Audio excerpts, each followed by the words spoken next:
आमगाव तालुक्यातील खुर्सीपार ग्रामपंचायतीमध्ये गेल्या काही दिवसांपासून सुरू असलेल्या राजकीय नाट्यावर आज पडदा पडला।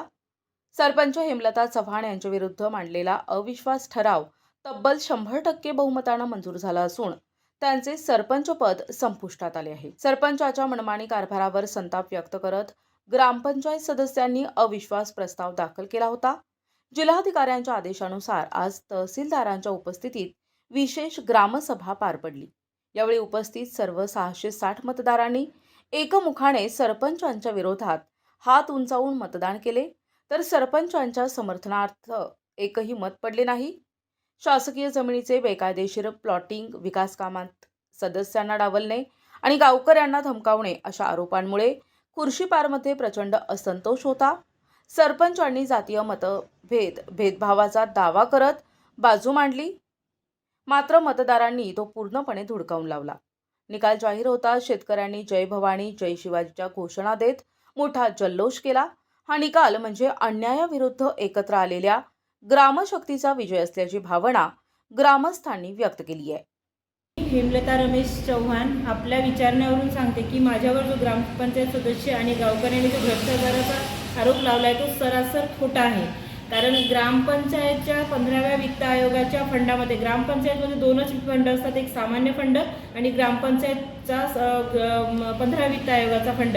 तर 15व्या वित्त आयोगाच्या फंडामध्ये 2024-25, 25-26 आणि त्याच्या आधीचे फंडात काहीही पैसे आलेले नाहीत। फंडात पैसेच नाही तर भ्रष्टाचार कुठून करणार।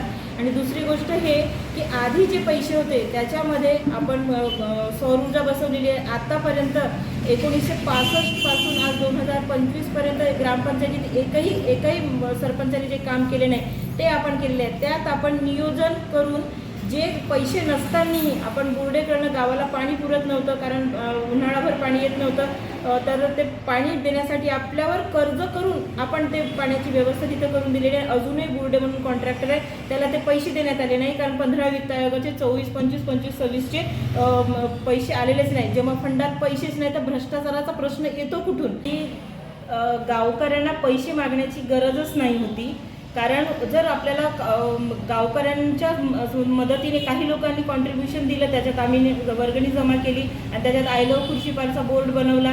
काही आम्ही पैसे जबरदस्ती मागितलेले नाही, आम्ही त्यांचा म्हणजे देणगी म्हणून घेतले आणि त्या देणगीमधनं आम्ही ते आय लव्ह खुर्शीपारचा बोर्ड बनवला।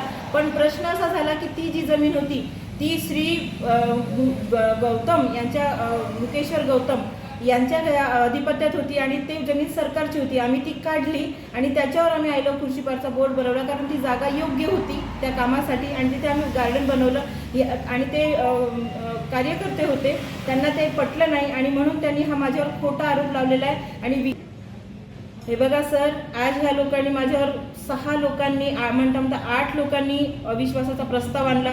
सगळेच्या सगळे ओबीसी आहेत, अजून मी अॅट्रॉसिटी त्यांच्यावर लावलेली नाही। त्यांनी आता मला लावू शकत होती पण अजूनही पोलीस स्टेशनला मी गेलेली नाही।